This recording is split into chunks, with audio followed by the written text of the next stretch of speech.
একদিন যখন আমি স্নান করে বাথরুম থেকে বেরিয়ে এলাম, তখন খেয়াল করলাম যে আমি আমার পোশাকগুলো বাথরুমেই রেখে এসেছি। আমি দ্রুত ফিরে গেলাম পোশাকগুলো আনতে, কিন্তু তখন আমি দেখতে পেলাম যে আমার দেবর আমার পোশাকগুলো হাতে ধরে তাকিয়ে আছে। আমি অবাক হয়ে দ্রুত তার হাত থেকে পোশাকগুলো নিয়ে নিলাম এবং লজ্জায় মুখ নিচু করে চলে এলাম। পরে যখন আমি রান্নাঘরে রান্না করছিলাম, তখন আমার দেবর এসে পাশে দাঁড়িয়ে কিছু আজব কথা বলল। সে বলল, আপনার পোশাক থেকে খুব সুন্দর ঘ্রাণ বের হচ্ছিল। এই ধরনের মন্তব্য শুনতে শুনতে আমি বিরক্ত হয়ে গিয়েছিলাম। একদিন আমার স্বামী ফোন করে জানালেন যে তিনি রাতে বাড়ি ফিরতে দেরি করবেন। আমি ভেবেছিলাম এটা আমার দেবরের সাথে কথা বলার সুযোগ হতে পারে। রাত গভীর হলে সবাই যখন ঘুমিয়ে পড়ল, আমি দেবরের ঘরের সামনে গিয়ে দাঁড়ালাম এবং দরজায় নক করলাম। সে দরজা খুলে আমাকে দেখে অবাক হয়ে জিজ্ঞাসা করল, ভাবি, আপনি এখানে? আমি বললাম, তোমার ভাই আজ রাতে দেরি করে আসবে। আমি তোমার সাথে কিছু জরুরি কথা বলতে চাই। তারপর আমি আমার ঘরে ফিরে এলাম এবং দরজা খোলা রেখে শুয়ে পড়লাম, যাতে কেউ সন্দেহ না করে। কিছুক্ষণ পর আমার দেবর হালকা টোকা দিল দরজায়। আমি বললাম, এসো, দরজা খোলা আছে। সে ঘরে এসে আমার পাশে বিছানায় বসে পড়ল। আমি তখন একটি সুন্দর লালা রং এর নাইট ড্রেস পরেছিলাম। দেবর কিছুক্ষণ নীরব থেকে আমার দিকে তাকিয়ে রইল। তারপর মৃদু হেসে বলল, ভাবি, আজ তোমাকে অনেক সুন্দর লাগছে। আমি তেমন কিছু বললাম না, শুধু তাকে দেখছিলাম। তারপর বলল, ভাবি, আপনি কি কিছু বলতে চেয়েছিলেন? আমি তার দিকে এক ভালোবাসাময় দৃষ্টিতে তাকালাম এবং উঠে তার কাছে গিয়ে বসে পড়লাম। তার হাত দুটি ধরে বললাম, আজকের গল্পটা অনেক বেশি স্পেশাল, তাই কেউ মিস করো না। দয়া করে গল্পগুলো ভালো লাগলে ভিডিওটি লাইক, শেয়ার এবং চ্যানেলটি সাবস্ক্রাইব করো প্লিজ। আমার নাম প্রিয়া, আমি 23 বছর বয়সী। আমি দেখতে অনেক সুন্দর ছিলাম। বিয়ের পর একটু স্বাস্থ্যবান হওয়ায় আমাকে এখন আরও সুন্দর লাগে। আমার বিয়ে হয়েছে মাত্র 2 বছর হলো। আমি আমার স্বামী, শাশুড়ি এবং দেবরের সঙ্গে থাকি। আমার দেবর প্রায় আমারই বয়সী, প্রায় 18 বা 19 বছর হবে।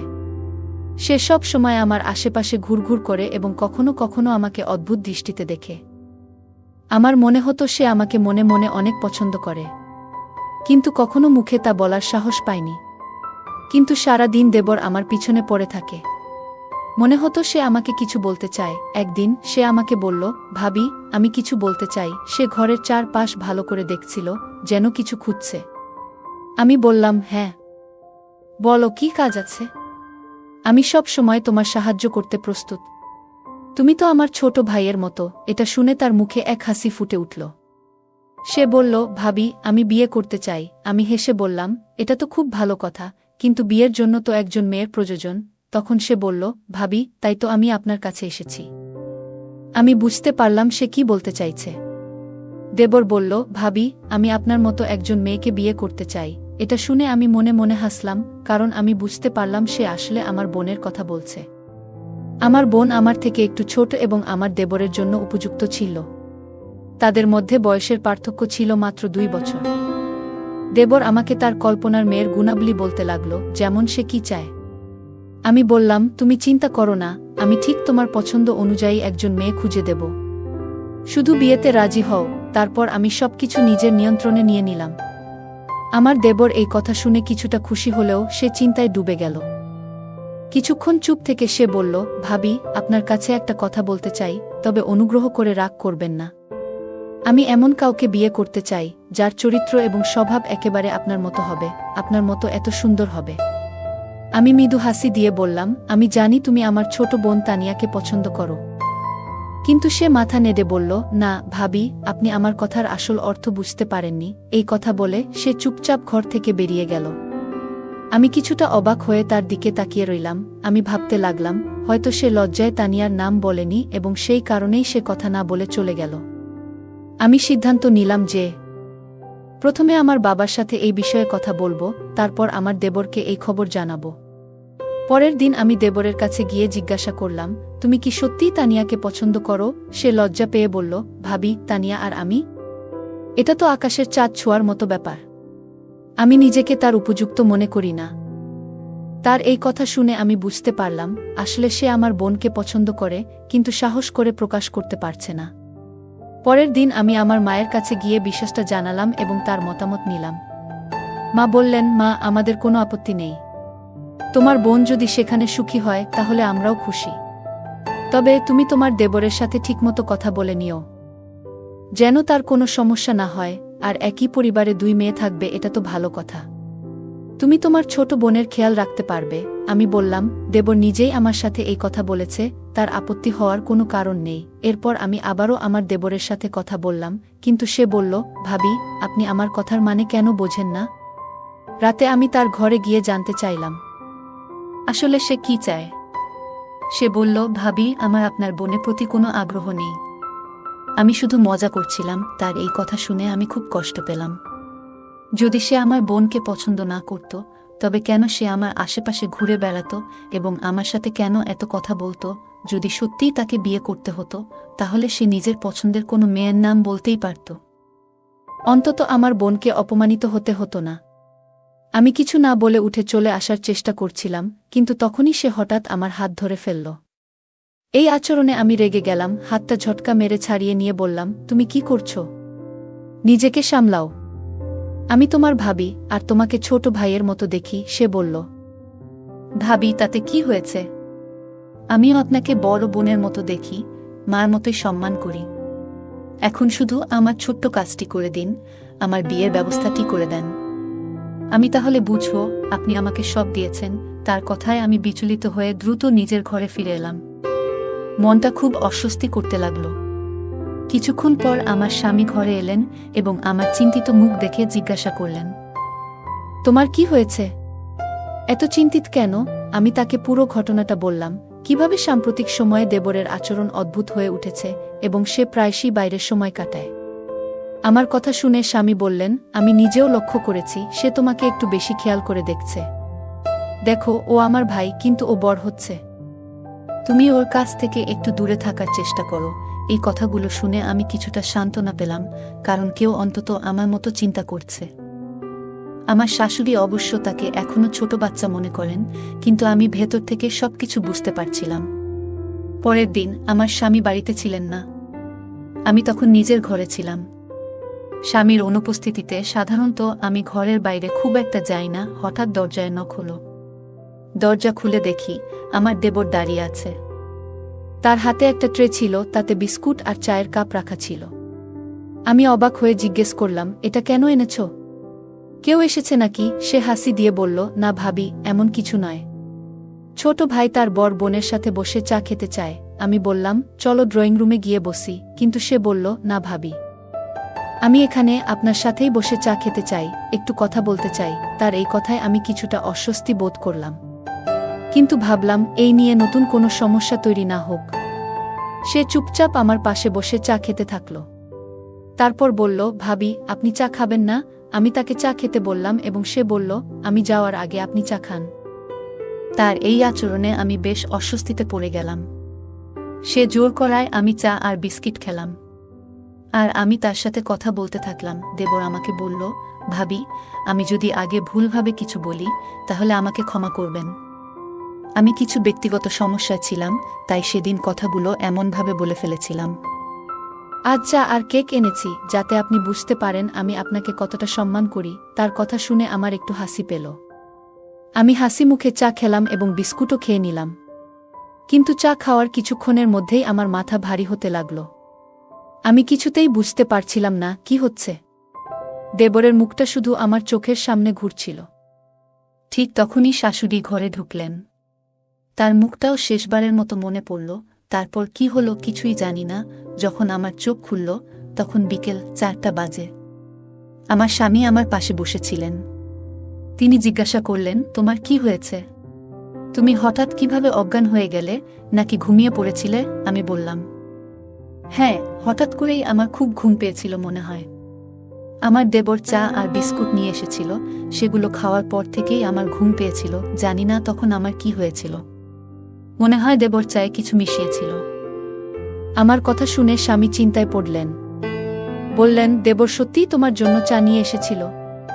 ও তো আমার ভাই, তোমার জন্য এমন কিছু করবে কেন? তাছাড়া মাও তো তখন ঘরেই ছিলেন। হতে পারে তুমি স্বাভাবিকভাবেই ঘুমিয়ে পড়েছিলে। তোমার এত চিন্তা করার দরকার নেই। স্বামীর কথা শুনে আমি চুপ হয়ে গেলাম। কিন্তু সত্যি বলতে আমার ভেতরে একটা অদ্ভুত অস্বস্তি হচ্ছিল। আমার খুব ভয় হচ্ছিল, কারণ জানি না ঘুমানোর পর আমার সাথে কি কিছু খারাপ হয়েছে নাকি। কারণ দেবর তো সব সময় আমার পিছনে ঘুর ঘুর করত। আমার শাশুড়ির উপস্থিতিতে আমার মনে আর কোনো সন্দেহের সুযোগ ছিল না। আমি যখন তার সাথে কথা বললাম, তখন তিনি কিছু অস্বাভাবিক কিছু বললেন না। তিনি একজন ভালো মানুষ, কারো ক্ষতি বা খারাপ কিছু ভাবতেন না। আমি তাকে অনেকবার জিজ্ঞাসা করেছিলাম, আপনি তো তখন আমার সাথে ছিলেন, কিছু অদ্ভুত দেখেছেন কি? তিনি উত্তর দিলেন, বুমা, তুমি হঠাৎ অসুস্থ হয়ে পড়েছিলে। তোমার দেবর বলছিল হয়তো তোমার দুর্বলতা হয়েছে, তাই বিশ্রাম নেওয়া দরকার। আমি তখনও পুরোপুরি নিশ্চিত হতে পারছিলাম না ঠিক কি হয়েছিল। কিছু দিন এভাবেই কেটে গেল। একদিন রাতে আমি আর আমার স্বামী পরিবারের নানা বিষয় নিয়ে কথা বলছিলাম। হঠাৎ আমার চোখ জানালার দিকে চলে গেল, আর দেখলাম যেন কেউ জানালার পাশ থেকে দ্রুত সরে গেল। আমি অবাক হয়ে গেলাম, কারণ জানালাটা বাড়ির ভেতরের দিকে ছিল, আর মেইন গেট তো রাতের বেলা সবসময় তালা দেওয়া থাকে। আমি নিশ্চিত ছিলাম যে এটি আমার দেবর ছাড়া আর কেউ হতে পারে না, তবে আমি তখনই আমার স্বামীকে এ ব্যাপারে কিছু বললাম না। প্রথমে আমার দেবরের আসল সমস্যাটা কি তা বুঝতে চাইলাম। তার এমন অদ্ভুত আচরণের পেছনের কারণটা জানাটা আমার জন্য খুবই গুরুত্বপূর্ণ হয়ে উঠল।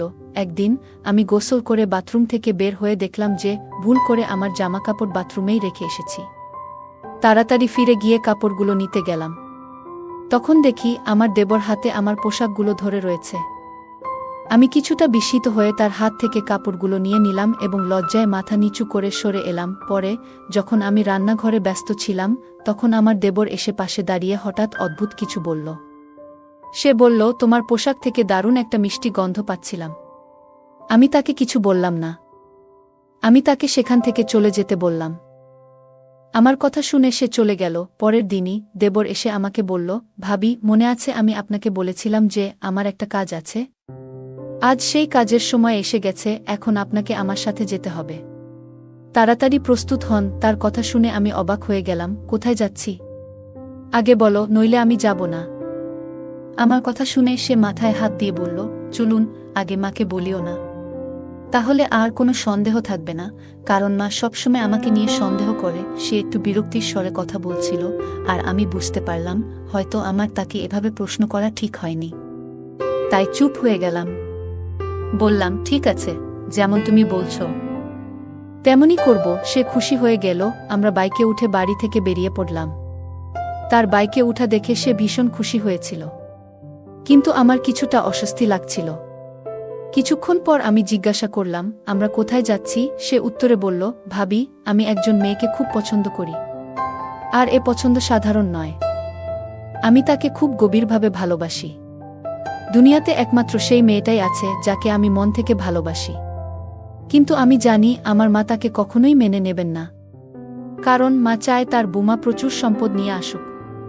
কিন্তু আমি চাই এমন একজন মেয়ে যার পরিবার সৎ ও গরিব। দেবর বলল, রুমি খুব সুন্দর, শিক্ষিত এবং ভদ্র মেয়ে, তবে তার পরিবার খুব গরিব। এসব কথা বলে সে চুপ হয়ে গেল। আমি লক্ষ্য করছিলাম যে সে বাইকটি এক অচেনা এবং নির্জন পথে নিয়ে যাচ্ছে। আমি তার কথায় মগ্ন ছিলাম, তাই কিছুটা ধাঁধায় পড়ে গেলাম। সে বলল, আরেকটা অনুরোধ ভাবি, আপনি ওখানে বলবেন না যে আপনি আমার ভাবি, বরং বলবেন আপনি আমার মা। তার কথা শুনে আমি অবাক হয়ে বললাম, তুমি আমাকে মা বলে পরিচয় দিতে বলছো? আমাকে তো খুব বয়সে ছোট দেখায়। তখন সে বলল, ভাবি, ওরা এসব বোঝে না। আমি বলে দেব যে আমার মা নিজেকে খুব ভালোভাবে যত্নে রেখেছেন, তাই তাকে এত তরুণ দেখায়। আমি তার কথা শুনে হাসলাম, কিন্তু তার বাইক যেদিক নিয়ে যাচ্ছিল তা দেখে আমার মন খারাপ হতে শুরু করল। মনে মনে ভাবতে থাকলাম, আবার কোনো বিপদে পড়ব নাকি, কারণ দেবরের আবভাব ভালো লাগছে না আমার। বাইকটি একটি নির্জন স্থানে থামল, আর আমার মনে অস্বস্তি শুরু হলো। আমি ভাবছিলাম, কি করতে যাচ্ছে সে? আমার স্বামীকে না জানিয়ে তার সঙ্গে চলে এসেছি। যদি কোনো সমস্যা হয়, আমি কিভাবে এখান থেকে বের হব? চারপাশে দূরে কোথাও কেউ ছিল না। ঠিক তখনই দেবর বলল, ভাবি, মাত্র 2 মিনিট দাঁড়ান, আমি আসছি, বলে সে চলে গেল। আমি একা নির্জন স্থানে দাঁড়িয়ে ভয়ে কাঁপছিলাম। হঠাৎ একটি বড় গাড়ি এসে আমার পাশে থামল। আমার বুকের ধুকপুকানি যেন থেমে গেল। আমি মাথা নিচু করে বাইকের পাশে দাঁড়িয়ে রইলাম, ভয়ে কোনো কথা বলতে পারছিলাম না। কিছুক্ষণের মধ্যেই আমার দেবর ফিরে এলো। আমি মনে মনে স্বস্তির নিঃশ্বাস ফেললাম। গাড়িটি দ্রুত সেখান থেকে চলে গেল। আমি দেবরকে জিজ্ঞাসা করলাম, এটা কে ছিল? সে হেসে বলল, ছেড়ে দাও ভাবি, সুন্দর মেয়ে দেখলে লোকজন এমনিতেই ছুটে আসে। তুমি আর চিন্তা করো না। আমি আসলে তোমার ভাবিকে দেখাতে মিষ্টি নিতে গিয়েছিলাম। সে মিষ্টির বাক্সটা হাতে ধরিয়ে দিল। আমরা যখন সেই বাড়িতে পৌঁছালাম, আমি দেখে সত্যিই অবাক হয়ে গেলাম। বাড়িটি ছিল খুব ছোট এবং পুরনো। ভিতরে অন্ধকার ছিল, তবে বাড়ির মানুষজন আমাদের আন্তরিকভাবে গ্রহণ করলেন। আমি সেই মেয়েটিকে দেখলাম। সত্যিই সে খুব সুন্দরী ছিল। তার গায়ের রং ছিল ফর্সা, যদিও তার মায়ের রং কিছুটা গাঢ় ছিল। বাড়ির পরিবেশ খুবই সাধারণ, কিন্তু সবাই খুব সম্মানিতভাবে আমাদের আপ্যায়ন করল। আমি নিজেকে দেবরের মা বলে পরিচয় দিলাম, যা শুনে তারা খুবই খুশি হল। আমার পরনে সাদা পোশাক ছিল, যা দেখে তারা বেশ মুগ্ধ হল। মেয়েটির মা বলল, আমার মেয়ের জন্য এমনই একটি ভালো পরিবারের সম্পর্ক চেয়েছিলাম। আমার মেয়ে অনেক কষ্ট দেখেছে। আমি চাই না তার পরবর্তী জীবনও এমন কাটুক। আমি তাকে আশ্বস্ত করে বললাম, তোমার মেয়ে আমাদের বাড়িতে এসে সুখে থাকবে। চিন্তা করো না। আমার কথা শুনে সেই মহিলা অনেক খুশি হলেন। এরপর আমার দেবর তাদের বলল, আমরা শীঘ্রই বিয়ের জন্য আসব, তবে আমাদের পরিবার প্রথমে রাজি নাও হতে পারে। কিন্তু একবার বিয়ে হয়ে গেলে সবাই মেনে নেবে। এই কথায় মেয়েটির মা কিছুটা চিন্তিত হয়ে পড়লেন, কিন্তু আমি তাকে আশ্বস্ত করে বললাম, এমন কিছু হবে না, যেমনটা আপনি ভাবছেন। আমরা এই সম্পর্ককে সম্মানের সঙ্গে শেষ পর্যন্ত টিকিয়ে রাখব। মহিলাটি আমাদের কথা শুনে শান্ত হলেন এবং বললেন, ঠিক আছে, আপনারা যেটা ঠিক মনে করেন সেটাই হবে। ফিরে আসার সময় আমার দেবর খুব খুশি ছিল। সে বলল, ভাবি, তোমাকে অনেক ধন্যবাদ। তবে বাড়িতে এই কথা বলো না। মা আর ভাইজা এই বিয়েতে রাজি হবে না। তবে একবার আমি বিয়ে করে নিলে তারা আর কিছু বলতে পারবে না। আমি জানতাম না এখন আমাকে কি করা উচিত, কিন্তু আপাতত আমি দেবরের কথা মেনে নিলাম। তবে আমার মনে একটা বড় সন্দেহ রয়ে গেল যে সেই চা খেয়ে আমি হঠাৎ বেহুশ কেন হয়ে গেলাম। আমি তাকে জিজ্ঞেস করলাম, তুমি চায়ে কি মেশালে যেটা খেয়ে আমি বেহুশ হয়ে গিয়েছিলাম? সে অবাক হয়ে বলল, ভাবি, আপনি কেমন কথা বলছেন? আমি এমন কিছু করব কেন? আমি তো শুধু আপনাকে খুশি করার জন্য চা বানিয়ে নিয়ে এসেছিলাম। তার কথাগুলো শুনে সত্যিই মনে হচ্ছিল। যাই হোক, কিছুক্ষণ পর আমরা দুজনেই বাড়ি ফিরে এলাম। আমি খুব ক্লান্ত ছিলাম, তাই সরাসরি আমার ঘরে চলে যেতে চাইলাম। কিন্তু হঠাৎ করে আমার মাথায় প্রচণ্ড ব্যথা শুরু হলো, আর চোখের সামনে সব ঘুরতে লাগলো। আমি পড়ে গেলাম। এরপর আর কিছু মনে নেই। যখন জ্ঞান ফিরল, তখন আমি হাসপাতালের বিছানায় শুয়েছিলাম। পাশে আমার শাশুড়ি, স্বামী এবং দেবর বসেছিল। সবাই খুব খুশি মনে হচ্ছিল। আমি জিজ্ঞাসা করলাম, কি হয়েছে? আমার শাশুড়ি বললেন, একটা ভালো খবর আছে। তুমি খুব শীঘ্রই মা হতে চলেছ। তাদের কথা শুনে আমি খুব খুশি হলাম। আমার স্বামী বললেন, তোমার অতিরিক্ত কাজের জন্যই তোমার এমন বারবার মাথা ঘুরছে।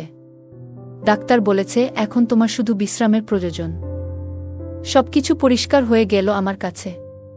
আমি ভুলভাবে আমার দেবরের উপর সন্দেহ করছিলাম, কিন্তু সে আসলে সারা দিন আমার পাশে থাকত, যাতে আমাকে তার সেই বিশেষ সম্পর্কের ব্যাপারে বোঝাতে পারে। আমি ভুল বুঝেছিলাম তার এই আচরণগুলো। এরপর থেকে আমি আর তাকে নিয়ে কোনো সন্দেহ করিনি। পরে আমি সবাইকে তার এবং সেই মেয়ের সম্পর্কের কথা জানিয়ে দিলাম।